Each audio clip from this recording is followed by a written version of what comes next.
नमस्कार दोस्तों, जय भारत। आप सबका स्वागत है हमारे चैनल ओमा टेक्निकल में। दोस्तों, आज इस वीडियो में एक नई जानकारी आपको मिलेगी, लेकिन वीडियो को पूरा देखेंगे तो इस वीडियो का जो मेन तात्पर्य ये होगा, हम दो विषय पे बात करेंगे। हमें लाइव प्रोग्राम इंडोर में करने चाहिए या आउटडोर में करने चाहिए। कहने का मतलब, हमें प्रोग्राम को किसी के घर के अंदर करने चाहिए, चाहे वो हॉल हो या रूम हो या खुले मैदान में गली में करने चाहिए। तो इसी विषय में हम बात करेंगे। इससे इन दोनों चीज़ों में हमें किन किन बातों का ध्यान देना है, हर एक बात का जवाब आपको मिलेगा। विषय हमारा यही है, इंडोर आउटडोर। तो वीडियो में हम बढ़ते हैं। जैसा कि आप सेटअप देख रहे हैं, ये एक लाइव प्रोग्राम है भागवत का, लेकिन ये एक इंडोर का प्रोग्राम है।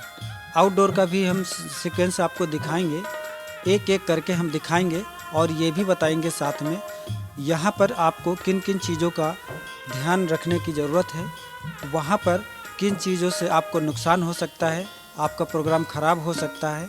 ये सारी बातें हम करेंगे, एक एक करके आप तक पहुँचेंगे।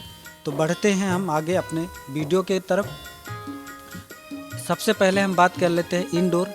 जैसा कि सेटअप आप देख रहे हैं, यहाँ पर अभी इसकी हम लाइव भी दिखाएंगे। जैसा आप सेटअप अभी देख रहे हैं, यहाँ कोई गाने बजाने वाला नहीं बैठा है, लेकिन वीडियो में आप बने रहेंगे तो बहुत अच्छी जानकारी मिलेगी।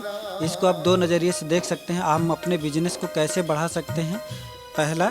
दूसरा तरीके से नज़रिए से इस तरीके से देख सकते हैं कि हमें क्लाइंट के अकॉर्डिंग चलना पड़ेगा या हमारे अकॉर्डिंग क्लाइंट चलेगा। तो ये दोनों चीज़ें आपको क्लियर हो जाएंगी इस वीडियो के माध्यम से। व्यू आपने देख लिया है। अब हम इस वीडियो के बाद में दिखाएंगे कि आउटडोर में हमको किस किस प्रकार से हमने सेटअप कर रखा है, उसकी भी लाइव आपको दिखाऊंगा। तो अभी हम चलते हैं, डिस्कस करते हैं, आउटडोर का सेशन देख लेते हैं। तो साथियों, ये है हमारा आउटडोर का प्रोग्राम। जैसा कि मैंने आपसे कहा था, ये प्रोग्राम फरीदाबाद के ग्रीन वैली फील्ड एरिया में भागवत हुई थी। दोनों ही भागवत के सेशंस हैं। देखिए, आप चाहे सुंदरकांड करें, रामायण करें, कीर्तन भजन करें, ऑर्केस्ट्रा करें, जागरण करें, एनीवे कुछ भी करें, उससे कुछ फ़र्क नहीं पड़ता। लेकिन मेरा सवाल ये है कि प्रोग्राम हमें इंडोर में करने चाहिए या आउटडोर में। तो पहला एक क्वेश्चन आपको बता दूं, कि अगर आप बिजनेस करते हैं तो प्रोग्राम इंडोर को हो चाहे आउटडोर को हो, चाहे वो बेसमेंट में हो या किसी की छत के ऊपर हो, अगर आपको बिजनेस चलाना है, आपको पैसा कमाना है, तो पहला सवाल का उत्तर ये है कि आपको दोनों जगह, चारों जगह के प्रोग्राम आपको अटेंड करने पड़ेंगे। ये दृश्य आप देख रहे हैं बाहर का। दूसरा क्वेश्चन का उत्तर आपको ये बता दूं, परेशानियां क्या क्या आती हैं इंडोर और आउटडोर में।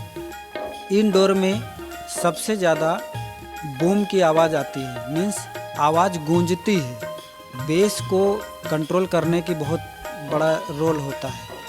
बेस को बहुत कंट्रोल करने की ज़रूरत पड़ती है, वो चाहे वॉइस की बेस हो या किसी रिदम की बेस हो या आपके हॉल के अंदर की गूंज की आवाज़ हो। ये सब चीज़ें कंट्रोल करने की बहुत ज़रूरत पड़ती है। ठीक इसी प्रकार से ओपन एरिया में आपको बेस को बहुत ज़्यादा मेंटेन करके चलने की ज़रूरत पड़ती है, क्योंकि ओपन एरिया में हर एक चीज़ बिल्कुल ओपन होता है। वहाँ पर आपके आउट सोर्सेस की बहुत सारी नॉइसेस आती रहती हैं, जैसे ट्रांसपोर्ट की होगी, पब्लिक आउट, जब ओपन एरिया है तो पब्लिक बहुत ज़्यादा होगी, वहाँ पर पब्लिक की भी कुछ आवाज़ें होंगी, ट्रांसपोर्ट की आवाज़ होंगी, कुछ कार्य चल रहा होगा, कोई कंस्ट्रक्शन चल रहा होगा।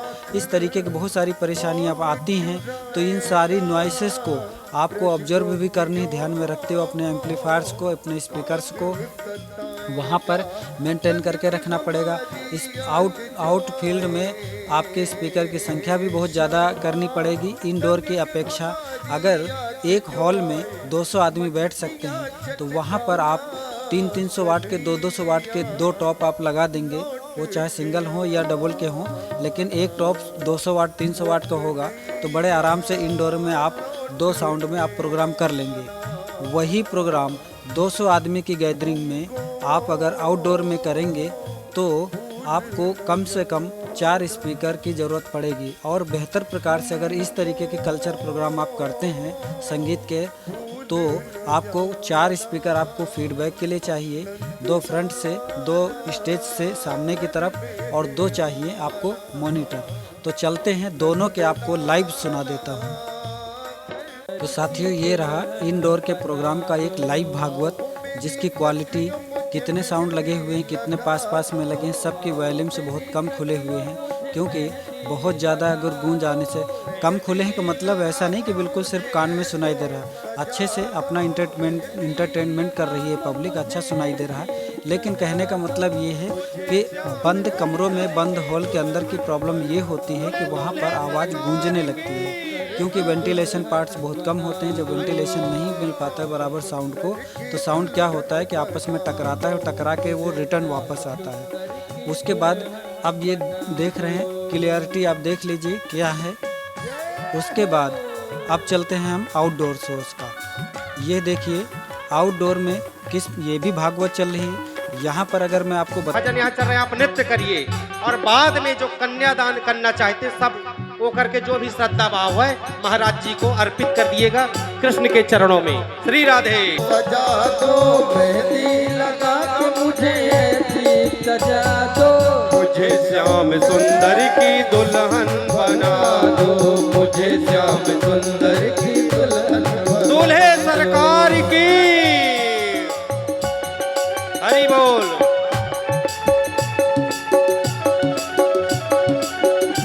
राधे।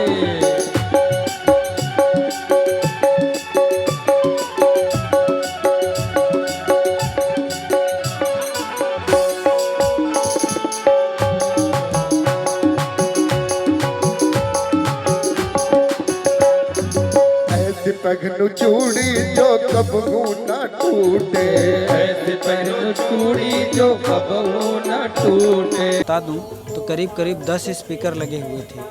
4 स्पीकर थे जो कि डबल 12 SRX 440 यूज हुए थे, 2 थे SMS 450 400 वाट के, 2 लगे हुए थे डबल 12 के, और 2 मॉनिटर बन के लगे हुए थे सिंगल 12 के, जो कि 200 वाट के थे, जिसकी क्वालिटी ये आप सुन रहे हैं। इसका फुल साउंड आप सुन लीजिए।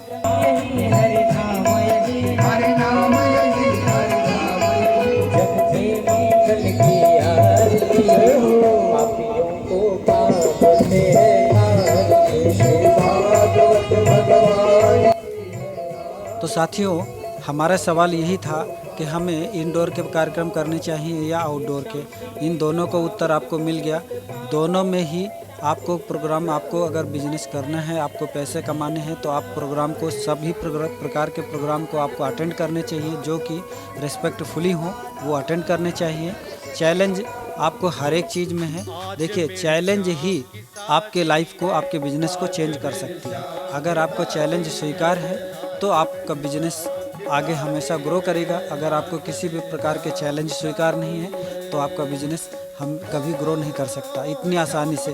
कभी हो जाए वो लक के वजह से, वो नहीं कह सकता मैं, क्योंकि ओपन एरिया में आप करेंगे कि अरे 2 स्पीकर के ऑर्डर दिया है, कितना होगा, क्या होगा, आप उसको समझाइए ना कि दो स्पीकर की क्वालिटी इतनी है कि इतने गैदरिंग तक आपका कवर कर सकता है। आप डेसिमल देख लीजिए, हमारा ऑडियो आउटपुट देख लीजिएगा, उसमें इस प्रकार से आप क्लाइंट को समझा सकते हैं, बता सकते हैं, अपने बारे में बता सकते हैं, क्वालिटी के बारे में बता सकते हैं कि आपका इतना पैसा लगा है तो इतना आपका नुकसान होगा इस चीज़ से, इतने में और लगाने से आपको और अच्छी क्वालिटी बन जाएगी।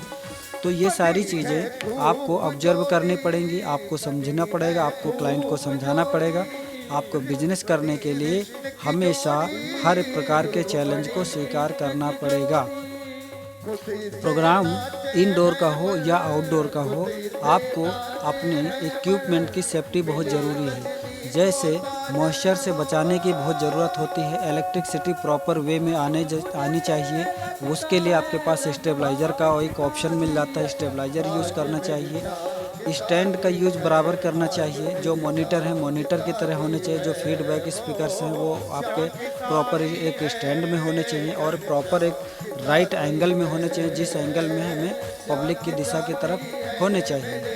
दूसरी बात यह है कि आपके ऑपरेटर, आपके जो हेल्पर्स हैं, वो एक बिल्कुल कंटिन्यूसी की तरह जो आई कांटेक्ट सिंगर और वादक के बीच में होना चाहिए, वो होना चाहिए। तो बहुत सारी चीज़ें इस तरीके की होती हैं जो कि बराबर बननी चाहिए, चाहे एक आप ओनर हैं, खुद ऑपरेट कर रहे हैं, या आपका ऑपरेटर ऑपरेट कर रहा है, डिपेंड करता है आप कैसे उस चीज़ को हैंडल करते हैं। लेकिन सावधानी, सुरक्षा, व्यवस्था, ये सब आपको देखकर चलनी चाहिए। तो आशा करता हूँ कि कुछ ना कुछ आपको इस वीडियो के माध्यम से ज़रूर कुछ ना कुछ सीखने को मिला है। अगली वीडियो किस टॉपिक पर बननी चाहिए, अगर आप लोग कमेंट्स करेंगे तो उस पर हम बनाने का प्रयास करेंगे। नहीं तो अभी हमारा जो कंटेंट है वो चल रहा है, प्रॉपर लिख रहा हूँ मैं। उसको प्रिपेयर करने के बाद हम ये देखेंगे कि हम अपने डीजे और साउंड सिस्टम को किस प्रकार से स्टार्टअप करें, उसमें क्या क्या चीज़ें हमें शुरुआत करनी चाहिए, किन किन बातों का ध्यान देना चाहिए, कौन से रूल्स रेगुलेशन होते हैं, इसके विषय में हम वीडियो बनाने वाले हैं। अगर आपका कोई टॉपिक है तो आप बताइएगा, उस पर हम स्टडी करेंगे, उसके बाद आपको वीडियो बना करके दे देंगे। तब तक के लिए जय हिंद, जय भारत।